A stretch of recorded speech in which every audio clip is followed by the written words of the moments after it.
जी तो स्टूडेंट्स, हम लोग सेंट्रलाइजेशन और डिसेंट्रलाइजेशन डिस्कस कर रहे थे। सेंट्रलाइजेशन में हम लोगों ने पहला पॉइंट पढ़ा था स्टेबिलिटी से मुराद ये कि रूल रेगुलेशन चेंज नहीं हो रहे, फ्लेक्सिबल नहीं है, स्टेबल है और बहुत अच्छे तरीके से उसके ऊपर काम हो रहा है। तो इसमें ये होता है कि एक ही तरीका चल रहा होता है, तो बॉस ऑर्डर दे रहा है और वही उसके ऑर्डर्स जो है वो काम भी कर रहे हैं, तो इसके लिए वही ऑर्डर देता रहेगा, वो डिसीजन लेता रहेगा। तो ऐसी जगहों पे ज़्यादातर सेंट्रलाइजेशन होती है जहाँ का इन्वायरमेंट स्टेबल होता है, तब्दीली नहीं होती, फ्लेक्सिबल नहीं होता है और बहुत जल्दी जिसके अंदर चेंजेस वगैरह नहीं होती। दूसरे नंबर पे क्या होता है, lower level managers are not capable. कभी कभी ऐसा होता है ना कि बॉस खुद फैसले कर रहा है, टॉप लेवल वाले इन लोगों को इन्वॉल्व ही नहीं कर रहा। लेकिन बच्चों कभी कभी हमने ये भी तो देखना होता है कि इन लोगों को इन्वॉल्व क्यों नहीं किया जा रहा, तो इसलिए ये इस काबिल ही नहीं होते। ठीक है, इनकी स्किल्स नहीं होती, इनके अंदर वो क्या उसे कहते हैं कंपैटिबिलिटी नहीं होती। ठीक है, कि वो ये लोग जो है वो बड़े बड़े डिसीजंस ले सके, चूँकि ये इस काबिल नहीं होते बड़े बड़े डिसीजन ले सके, इसलिए इनको इन्वॉल्व नहीं किया जाता डिसीजन के अंदर। फिर ठीक है, number 3, lower level managers do not want say in the organisation. फिर ये होता है कि लो लेवल मैनेजर जो होते हैं ना वो बोलते भी नहीं है। कभी कभी वो लो लेवल मैनेजर जो है उनको बॉस कहता है, जैसे आप कहते हैं चलो ठीक है यार, जैसे वो कह रहा है वैसे काम कर लेते हैं, अपनी मर्जी, हम क्या करें, हम क्यों मशवरे दें उसको, हमारी ज़रूरत ही नहीं है। वो चाहते ही नहीं है कि हमारी आवाज़ सुनी जाए। ठीक है, कुछ एम्प्लॉयज़ चाहते ही नहीं है, चूँकि चाहते ही नहीं है कि हमारी बात सुनी जाए, तो इसलिए उनकी बात पहुंचती नहीं है ऊपर और उनको उनसे डिसीजन मेकिंग के अंदर इन्वॉल्वमेंट उनकी होती नहीं है। फिर एक और रीज़न क्या आती है सेंट्रलाइजेशन के अंदर, डिसीजंस आर रिलेटिवली माइनर्स। ये जो डिसीजंस होते हैं ना, बॉस जो डिसीजन ले रहा है ये माइनर डिसीजंस है। माइनर डिसीजंस है, माइनर डिसीजन से मुराद ये है कि वो डिसीजन जो बहुत ज़्यादा बड़े इंपॉर्टेंस के नहीं है। मिसाल के तौर पे बच्चों, आप 5 डेज़ अ वीक काम कर रहे हो, मैं एग्जांपल देता हूँ, एक 5 डेज़ अ वीक काम कर रहे हो आप। ठीक है, एक दिन बॉस आपको कह देगा कि आपने जनाब एक दिन जो है वो सैटरडे को आके काम करना है। ठीक है, जब ये उसने डिसीजन ले लिया कि आपने एक महीने में एक दिन सैटरडे में आके काम करना है, तो आप अगले उसकी बात मान लोगे, आप आके काम कर लोगे, उसको कहोगे कोई बात नहीं, चूँकि इतना अर्सा हम यहाँ पे काम करते हैं तो एक दिन सैटरडे को आके काम कर लेंगे, हमें ओवर टाइम भी मिल जाएगा। ठीक हो गया, ये माइनर है। ठीक है, अब मेजर जो है वो हम जब डिसेंट्रलाइजेशन होगी ना उस वक्त पढ़ेंगे। फिर organisation is facing a crisis और रिस्क ऑफ कंपनीज फेलियर। फिर ये होता है कि कभी कभी ऐसी सिचुएशन आ जाती है कि कंपनी जो है वो लॉस पे जा रही है। ठीक है, क्राइसिस से गुजर रही है, बहुत ज़्यादा प्रॉब्लम्स हैं। जब बहुत ज़्यादा क्राइसिस से गुजर रही होती है तो उस पर फिर डिसीजन जो है वो टॉप लेवल पे ही लिए जाते हैं, क्योंकि उस वक्त बहुत ज़्यादा सख्त किस्म की सिचुएशन जो है वो उसका सामना करना पड़ता है। तो जब बहुत ज़्यादा सख्त किस्म की सिचुएशन आ जाती है, आपके लिए बहुत नुकसानदेह सिचुएशन आ जाती है, तो ऐसी सिचुएशन, ऐसे मामलात में हम नीचे वाले लेवल्स को फिर जानबूझ के इन्वॉल्व नहीं करते, क्योंकि ये लोग जो हैं इतने एक्सपीरियंस नहीं होते, तो इन लोगों से फैसले नहीं करवाएंगे, बल्कि टॉप लेवल खुद ही फैसले करेगी। क्यों? क्योंकि कंपनी के फेल हो जाने के चांसेस ज़्यादा हो जाते हैं। ठीक है जी, आगे, when company is large, company बहुत बड़ी होती है, जब कंपनी लार्ज होती है, बहुत बड़ी होती है, तो टॉप लेवल पे डिसीजन लेके नीचे वालों को बस बता दिया जाता है। जब इतने ज़्यादा इंप्लॉयज़ होंगे तो किस किस से बंदा मशवरा करे। ठीक है, तो ये भी बड़ी इंपॉर्टेंट चीज़ है। नेक्स्ट बच्चों क्या है, effective implementation of company strategy depends on managers retaining से ओवर व्हाट हैपन्स। फिर यहाँ पे क्या होता है, एक बहुत बड़ी मजे की एक चीज़ होती है, वो ये है कि कंपनी की स्ट्रेटजी उस वक्त चलेगी जब मैनेजर की से होगी। मैनेजर्स का से का मुराद ये है कि मैनेजर जो है वो बॉस है, और बॉस ने जो कह दिया एम्प्लॉयज़ को, एम्प्लॉयज़ ने वो काम करना है।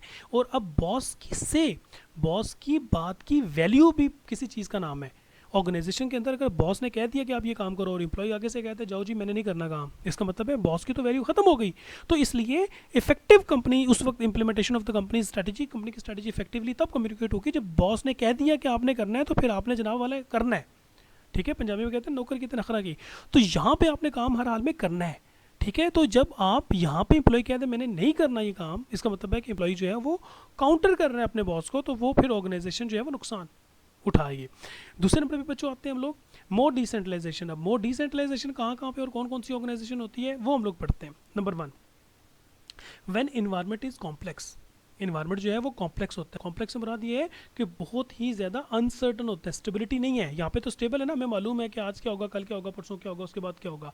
लेकिन कॉम्प्लेक्स हमें नहीं मालूम कि आज अगर ये सिचुएशन है तो कल वाली सिचुएशन क्या होगी, परसों क्या सिचुएशन होगी, उसके बाद क्या सिचुएशन होगी। जब ऐसी सिचुएशन हो जाएगी तो बच्चों फिर बॉस फैसले करके सख्ती के साथ अमल नहीं करेगा, बल्कि बॉस जो है वो सिचुएशन का इंतज़ार करेगा और जिस किस्म की सिचुएशन होगी उसके मुताबिक फैसले करेगा। तो इसलिए वहाँ पे सेंट्रलाइज्ड स्ट्रक्चर नहीं चल सकता।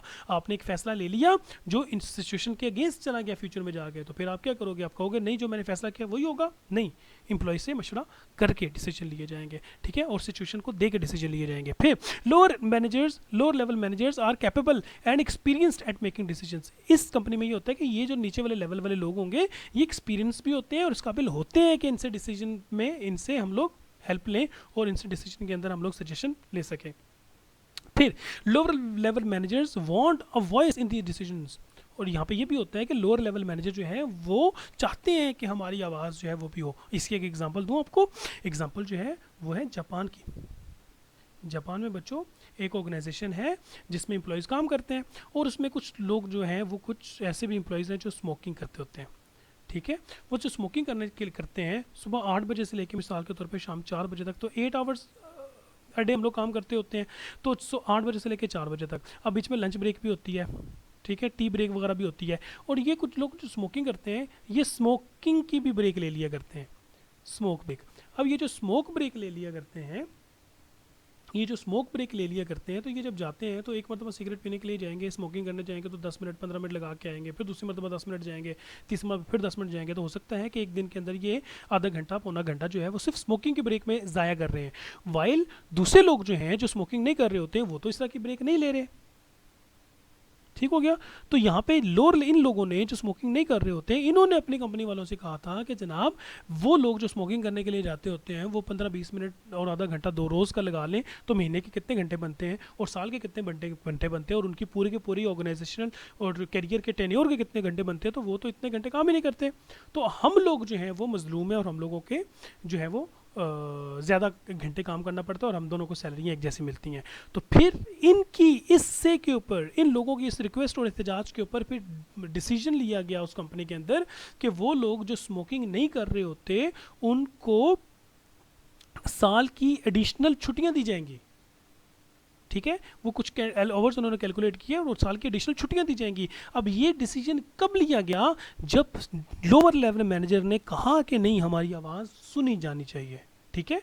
कब? तो ये चीज़ें भी बड़ी इंपॉर्टेंट होती हैं। तो यहाँ पे डिसेंट्रलाइजेशन होती है, आवाज़ कहाँ पे सुनी जाएगी? जहाँ पे डिसेंट्रलाइजेशन होगी। फिर डिसीजंस आर सिग्निफिकेंट, डिसीजन जो है वो माइनर नहीं है। यहाँ पे देखो बच्चों माइनर डिसीजन था, यानी कि आपने कह दिया आप सैटरडे को आके काम कर लेना, ये डिसीजन माइनर है। लेकिन बच्चों अगर सिग्निफिकेंट डिसीजन हो, यहाँ पे कहा जा रहा है ना कि 5 दिन हम काम करते हैं मंडे टू फ्राइडे, लेकिन बच्चों सैटरडे को एक दिन बुला लिया। लेकिन अगर हम कंपनी ये डिसीजन ले कि हम ये चाहते हैं, ये ज़रा गौर से सुने, कंपनी वाले कहें कि हम ये चाहते हैं कि परमानेंटली सैटरडे ऑन कर दें,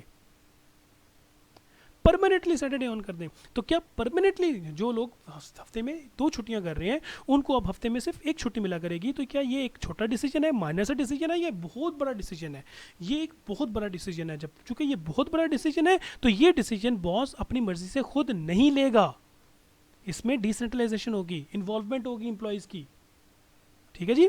आगे, corporate culture is open to allowing managers a say in what happens, ठीक है। और कॉर्पोरेट कल्चर जो होता है, जो आजकल ऑर्गेनाइजेशन जो होती हैं, जो बहुत बड़ी बड़ी कंपनीज होती हैं जिसे हम लोग कहते हैं public limited, private limited corporation, joint ventures, sorry joint stock organisations, तो ये जितनी भी कंपनी होती है ना बच्चों, ये बहुत बड़ी बड़ी एम्प्लॉयज़ होती हैं, इनमें हज़ारों और सैकड़ों एम्प्लॉयज़ होते हैं। तो इसमें फिर क्या होता है कि एम्प्लॉयज़ को अलाउ किया जाता है, कल्चर ऐसा ऑर्गेनाइजेशन का बन गया है कि अलाउ किया जाता है एम्प्लॉयज़ को कि वो अपनी गुफ्तगू अपनी बात कर दें। Company is geographically dispersed, company geographically dispersed होती है, डिस्पर्स मतलब फैली होती है, एक डिपार्टमेंट कराची में, एक लाहौर में, एक फैसलाबाद में। तो ज़ाहिर है फैसलाबाद का डिसीजन कराची वाला क्यों ले, फैसलाबाद का डिसीजन फैसलाबाद वाले खुद ले, डिसेंट्रलाइजेशन है, ठीक है। Effective implementation of company strategy depends on managers having involvement and flexibility to make decision. यहाँ पे मैनेजर्स की इन्वॉल्वमेंट होगी नीचे वाले, और टॉप लेवल पे फ्लेक्सिबिलिटी होगी कि एक मरतबा बॉस ने कह दिया कि ये होगा, तो अगर उस के अगेंस्ट किसी ने कोई अच्छा मशवरा दे दिया तो बॉस जो है उसकी गर्दन में सरिया नहीं है कि जनाब मैंने कह दिया तो यही डिसीजन लिया जाएगा। बॉस जो है वो अपने डिसीजंस जो है उसको चेंज कर सकता है, ठीक हो गया बच्चों। तो ये हमारी सेंट्रलाइजेशन और डिसेंट्रलाइजेशन है। इस वीक में बच्चों हम लोगों ने ये डिस्कस करना है, बाकी के जो नोट्स होंगे वो हम लोग अगली क्लास में डिस्कस करेंगे। और अब मैं आप लोगों को बता देता हूँ कि आप लोगों ने असाइनमेंट क्या करनी है जी। तो बच्चों असाइनमेंट आप लोगों ने क्या करनी है कि आप लोगों से ये पूछा जा रहा है कि would you rather work in